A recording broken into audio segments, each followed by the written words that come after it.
King Cobras Club Part 2 The First Prince Chapter 6 Julian. Since Natasha and I separated, Saturday became my day to hang out with Josiah. I could have never admitted it to anyone, but I didn't mind only seeing him one day per week.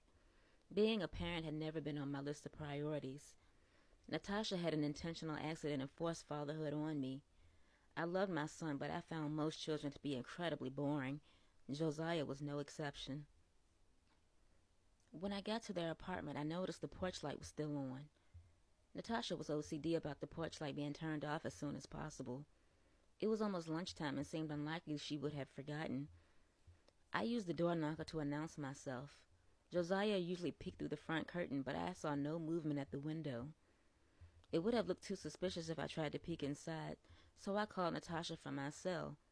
She didn't answer after 10 rings. I texted her, but still got no response. I'm usually a patient person, but I don't have time for bullshit. Natasha had been playing games with me since the day I handed her divorce papers. I knew she was bitter, but it was her own fault. She tried and failed to turn the judge on me, so her next weapon of choice was our son. I left a very polite and professional message on her voicemail and went back to my car. When I closed the door, it dawned on me to check around the back for her car. I drove around the back side of the apartments and saw that her BMW was gone. I should have been furious, but I knew that something was very wrong. Natasha was manipulative, vindictive, and spiteful, but it seemed odd for her to give up her free day just to piss me off. When I got back home, I saw that my hunch had been right.